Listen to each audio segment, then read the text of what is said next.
محکمہ تعلیم پنجاب کی غفلت یا ناقص کارکردگی قوم کے معماروں کا مستقبل خطرے میں پڑ گیا۔ کسی اسکول کی عمارت خستہ حال سال سے بند ہے، جس کی وجہ سے ان علاقوں کے بچے پرائیویٹ اداروں میں مہنگی تعلیم حاصل کرنے پر مجبور ہیں۔ طلبہ اور ان کے والدین نے حکومت پنجاب سے مطالبہ کیا ہے کہ بند اسکولوں کو فوری فعال کیا جائے اور ان میں تمام سہولیات فراہم کی جائیں۔ محکمہ تعلیم پنجاب کی ناقص کارکردگی کے باعث قوم کے معماروں کا مستقبل خطرے میں پڑ گیا۔ بستی بنوک میں گورنمنٹ پرائمری گرلز اسکول بھوت بنگلے میں تبدیل ہو گیا۔ محکمہ تعلیم پنجاب کی ناقص کارکردگی کے باعث قوم کے معماروں کا مستقبل خطرے میں پڑ گیا۔ بستی ملوک میں گورنمنٹ پرائمری گرلز اسکول بھوت بنگلے میں تبدیل ہو گیا۔ گزشتہ 3 سال سے اسکول بند ہے، جس کی وجہ سے اہل علاقہ بچوں کو پرائیویٹ اسکولز میں پڑھانے پر مجبور ہیں۔ علاقہ مکین کہتے ہیں کہ بارہا مرتبہ شکایات کے باوجود محکمہ تعلیم نے کوئی توجہ نہ دی۔ اسکول بند ہونے سے بچوں کا مستقبل تباہ ہو گیا۔ علاقہ مکینوں نے اعلیٰ حکام سے فوری نوٹس لے کر اسکول بحال کرنے کا مطالبہ کر دیا۔ ادھر خیرپور ٹامے والی میں گرلز پرائمری اسکول 20 سال سے بند ہے۔ بچیاں لڑکوں کے اسکول میں تعلیم حاصل کرنے پر مجبور ہیں۔ علاقہ مکینوں نے حکومت سے گرلز پرائمری اسکول کی بحالی کا مطالبہ کیا ہے۔ لڈن میں بھی گورنمنٹ پرائمری اسکول 15 سال سے غیر فعال ہے۔ بچے دور دراز کے اسکولوں میں جانے پر مجبور ہیں۔ علاقہ مکین کہتے ہیں کہ اسکول کی عمارت بھی خستہ حال ہے۔ انتظامیہ کو بارہا مرتبہ آگاہ کیا لیکن کوئی سنوائی نہ ہوئی۔ اسکول میں تدریسی سرگرمیاں فوری بحال کی جائیں۔ کہروڈ پکا کی بستی بیاں کا گورنمنٹ پرائمری اسکول بھی 20 سال سے بند ہے۔ اسکول کی جگہ پر جانور باندھے جانے لگے۔ محکمہ تعلیم کی غفلت کے باعث بچے تعلیم کے زیور سے محروم ہیں۔ بچے 15 کلومیٹر سفر کر کے دور دراز کے اسکول میں جانے پر مجبور ہیں۔ طلبہ کا شکوہ ہے کہ مجبوراً پرائیویٹ اسکولوں میں بھاری فیسیں ادا کرنی پڑتی ہیں۔ جنوبی پنجاب کے سرکاری تعلیمی ادارے زبحالی کا شکار ہیں۔ انتظامیہ کی غفلت کے باعث سرکاری اسکول مسائل کا گڑھ بن گئے۔ کسی اسکول میں اساتذہ نہیں تو کہیں عمارت خستہ حال ہے۔ اکثر اسکولوں میں بچوں کے لیے فرنیچرز اور دیگر سہولیات بھی دستیاب نہیں۔ پینے کے پانی کا بھی انتظام نہ ہونے کے برابر۔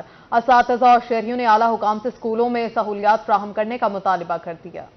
جنوبی پنجاب کے سرکاری اسکولوں میں سہولیات کا فقدان۔ بورے والا کے اسکول کی دیوار 4 سال سے گر گئی۔ گراؤنڈ بنجر بن چکا۔ بارش کے وقت چھتیں ٹپکتی ہیں۔ علاقہ مکین کہتے ہیں کہ دیوار گرنے سے بچے اور اساتذہ عدم تحفظ کا شکار ہیں۔ اسکول نشیوں کی آماجگاہ بنا ہوا ہے۔ سرگودا میں اسکولوں کی عمارتیں نہایت ہی خستہ حال اور ٹوٹ پھوٹ کا شکار ہیں۔ اسکولوں کے سامنے کچرا جمع رہتا ہے۔ ٹیچرز کی کمی ہے۔ فنڈز نہ ہونے سے بجلی کے بل جمع کرانا بھی مشکل ہو گیا۔ اسکول سٹاف NSB بجٹ کی عدم فراہمی سے نالاں ہے۔ شجاع آباد کے گورنمنٹ گرلز پبلک اسکول میں بجلی ہے نہ پانی۔ 2015 میں تعمیر ہونے والی عمارت کھنڈر میں تبدیل ہو گئی۔ اسکول کی دیوار ٹوٹنے سے نشئی افراد نے ڈیرے جما لی۔ لکڑی کے دروازوں اور کھڑکیوں کو دیمک لگ چکی ہے۔ سخی سرور کی گورنمنٹ گرلز مڈل اسکول کی عمارت کھنڈرات میں تبدیل ہو گئی۔ طالبات نے اسکول آنا چھوڑ دیا۔ ان کا الزام ہے کہ اسکول میں اساتذہ اور چوکیدار سمیت تمام عملہ غائب ہے۔ خانے وال کے گورنمنٹ گرلز اسکول میں بھی سہولیات نام کی کوئی چیز نہیں۔ طالبات کا کہنا ہے کہ اسکول میں کلاس رومز اور واش رومز کی کمی ہے۔ گندا اور مضر صحت پانی پینے پر مجبور ہے۔ CEO ایجوکیشن کا موقف ہے کہ فنڈز کی عدم فراہمی کی وجہ سے مسائل ہیں۔ خانپور کے گورنمنٹ پرائمری اسکول BTM کی بلڈنگ خستہ حالی کا شکار۔ اسکول میں واٹر فلٹریشن پلانٹ ہے، نہ ہی صفائی کا کوئی نظام۔ سیکیورٹی گارڈ کی اسامی بھی گزشتہ 2 سال سے خالی ہے۔ کوٹ ادو کے گورنمنٹ گرلز پرائمری اسکول میں بچوں کے بیٹھنے کے لیے بینچ ہیں، نہ پانی کا صاف پانی میسر ہے۔ فرنیچر، دروازے، کھڑکیاں سمیت تمام سامان چور لے گئے۔ اسکول میں صرف 1 ٹیچر اور 19 بچے زیر تعلیم ہیں۔ اچ شریف کے پرائمری عربک اسکول خلیل آباد کی 4 دیواری ہے، نہ واش روم، نہ ہی پینے کے پانی کا کوئی انتظام ہے۔ شہریوں کا کہنا ہے کہ 20 سال سے اسکول پر کوئی توجہ نہیں دی جا رہی۔ عمارت بھی ٹوٹ پھوٹ کا شکار ہے۔ شہریوں نے اعلیٰ حکام سے اسکول کی عمارت کو ازسر نو تعمیر کرانے کا مطالبہ کر دیا۔ پنجاب حکومت عوام کو ریلیف فراہم کرنے کے لیے کوشاں۔ ملتان میں رکشہ اور ٹیکسی ڈرائیورز نے بھی کرایوں میں 10% کمی کر دی، جس کے باعث شہریوں نے مہنگائی کے دور میں سکھ کا چین لیا۔ اس سے پہلے پیٹرولیم مصنوعات سستی ہونے کے بعد ٹرینوں اور بسوں کے کرائے بھی کم کیے جا چکے ہیں۔ پیٹرولیم مصنوعات اور LPG کی قیمتوں میں کمی کے اثرات۔ رکشہ ڈرائیور اور ٹیکسی یونین نے کرایوں میں 10% کمی کر دی۔ صدر پاسبان رکشہ اور ٹیکسی یونین پرویز بودلا کا کہنا تھا کہ پیٹرول، ڈیزل اور LPG کی قیمت کم ہونے کے بعد کرایوں میں کمی کی گئی ہے۔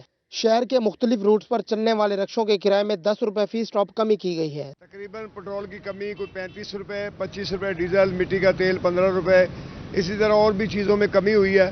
تو ہم نے خصوصی اپنی جو تنظیم کی باڈی ہے وہ تمام رشکوں کو ہم نے گائیڈ کیا اور اس میں تقریباً 10 روپے کا کرائے میں فرق ڈالا. 100 روپے اگر ہے تو 90 روپے، 80 روپے، اگر 200 ہے تو 180. دوسری طرف رکشا ڈرائیور کہتے ہیں کہ طلبہ کی آسانی کے لیے کرایوں میں پہلے ہی کمی کر رکھی تھی. قیمتیں کم ہونے سے کرایوں میں مزید کمی کر دی گئی ہے، مگر مہنگائی کے تناسب سے پیٹرولیم مصنوعات کی قیمتوں میں مزید کمی ہونی چاہیے تاکہ ان کے گھر کا چولہا بھی چل سکے. کاروبار ڈاؤن ہے. ایک بچوں کے لیے جو اسٹوڈنٹ وغیرہ ان کے لیے ہم نے رعایت دی ہے. باقی اللہ رحم کرے گا، جو بھی ملک کے حالات ہیں وہ چل تو رہے ہیں. عام شہریوں سے پہلے ہم اسٹوڈنٹ سے زیادہ توجہ دیتے ہیں. جن کے پاس نہیں بھی ہے کرایہ اسے بھی لے کے جاتے ہیں کہ ہمارا ملک ترقی پہ آئے. بچوں سے ہم سکول کے بچوں کے ویسے بھی 10% ہم کم پیسے لیتے ہیں. رکشا ڈرائیور اور عام شہریوں کا کہنا تھا کہ حکومت پیٹرولیم مصنوعات کے ساتھ ساتھ LPG کو مزید سستا کرے تاکہ انہیں مزید ریلیف مل سکے. کیمرامین محمد آصف کے ہمراہ وسیم شہزاد، روہی، ملتان. ملتان شہر میں ٹریفک کا نظام درہم برہم. شہر کی اہم شاہراہوں پر سگنلز نہ ہونے سے ٹریفک حادثات بڑھنے لگے.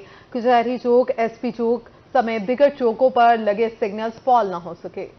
ملتان شہر میں ٹریفک کا نظام درہم برہم. شہر کی اہم شاہراہوں پر ٹریفک سگنلز نہ ہونے سے حادثات بڑھنے لگے. کچہری چوک، SP چوک سمیت دیگر چوکوں پر لگے ٹریفک سگنلز فعال نہ ہو سکے. شہریوں کا کہنا تھا کہ شہر کی اہم شاہراہوں پر ٹریفک جام ہونا معمول بن گیا ہے. سگنلز کے بارے میں کوئی وہ نہیں ہو رہا، انتظام نہیں کیا جا رہا. ہمارا مطالبہ ہے کہ یہاں پہ جو ہے نہ وہ ٹریفک سگنل لگایا جائے، پولیس اہلکار کھڑے کیے جائیں اور ٹریفک کی روانی ہونی چاہیے. سکول ٹائم چھٹی کے ٹائم یہاں پہ اتنا انتہا بے تحاشا رش ہو جاتا ہے. شہریوں کا مزید کہنا تھا کہ سگنلز لگنے سے ٹریفک کے نظام میں بہتری آئے گی. ٹریفک سگنلز نہ ہونے سے جانی اور مالی نقصان ہو رہا ہے. یہ لگنے چاہیے، ٹھیک ہے، پولیس اہلکار ہونے چاہیے.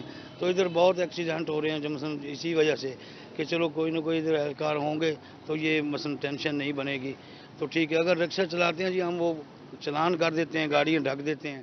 شہریوں نے حکومت سے مطالبہ کیا ہے کہ ٹریفک سگنلز کو فعال کیا جائے. کیمرامین ارشد گجر کے ساتھ رانا بلال، روہی، ملتان. آگے بڑھے اور آپ کو بتائیں کوٹ مٹھن شہر آج بھی بنیادی سہولیات سے محروم. شہری شناختی کارڈ کے حصول کے لیے راجن پور جانے پر مجبور ہیں. کوٹ مٹھن شہر سلطان العاشقین حضرت خواجہ غلام فرید رحمۃ اللہ علیہ کا مسکن ہے. روزانہ کی بنیاد پر ہزاروں لوگ شہر میں آتے ہیں، لیکن افسوس کہ شہر فرید آج بھی بنیادی سہولیات سے محروم ہے. نہ کوئی بڑا ہسپتال اور نہ ہی تعلیم کے لیے کوئی بڑا ادارہ. شہری شناختی کارڈ کے حصول کے لیے راجن پور جانے پر مجبور، جہاں رش ہونے کی وجہ سے گھنٹوں لائنوں میں لگنا شہریوں کا مقدر بن گیا. شہریوں نے ارباب اختیار سے مطالبہ کرتے ہوئے کہا کہ شہر فرید میں نادرہ دفتر کے قیام کو یقینی بنایا جائے تاکہ شہریوں کی مشکلات کم ہو سکیں. کوٹ مٹھن شریف تو راجن پور اور کوٹ مٹھن تے راجن پور کا فاصلہ 22 کلومیٹر ہے. زیادہ بہت بڑی دشواری تھی ہے. بار بار تھا چکر لاؤن بار بار تھا ادھر نادر آفرم تو ہوں میں آیا ودا بار بے فارم دی خاطر اور بہت بڑی دشواری ہے، بہت بڑا رش ہے، تھکم پیل ہے. اور زیادہ تر اعلیٰ حکام کو سکوں اپیل ہے جو مہربانی کی وجے نادر آفس کوٹ مٹھن بھی بنایا وجے. کوٹ مٹھن میں اگر نادرہ دفتر کا قیام کیا جائے تو شہریوں کی کچھ حد تک مشکلات کم ہو سکتی ہیں. کیمرامین محمد ریاض کے ساتھ افضل فریدی، روہی، کوٹ مٹھن. ملتان میں چلڈرن اسپتال کے ڈاکٹر تنخواہیں نہ ملنے پر سراپا احتجاج. ڈاکٹرز کہتے ہیں کہ انہیں 2 ماہ سے تنخواہیں نہیں ملی.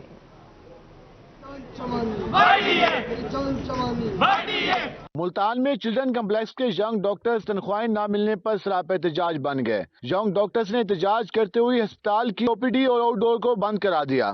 2 مہینے سے تنخواہ نہیں مل رہی ہے. ہم اپنا کام کر رہے ہیں، مریضوں کا علاج سارا کچھ چل رہا ہے، تنخواہ نہیں مل رہی. ڈپارٹمنٹ تو یہ ہمیں کہہ رہا ہے کہ ہم کوشش کر رہے ہیں، ہم بار بار جا چکے ہیں، وہ کوشش بھی کر رہے ہوں گے، لیکن اگر ان کے پاس فنڈ نہیں ہے یہ تو ہم مطالبہ کرتے ہیں اپنے وزیر اعلیٰ سے، سیکٹری جو ایجوکیشن ہے یا جو ہیلتھ ہے، یہ منسٹر ہے، ان سے مطالبہ کرتے ہیں کہ آپ فنڈ ریلیز کریں.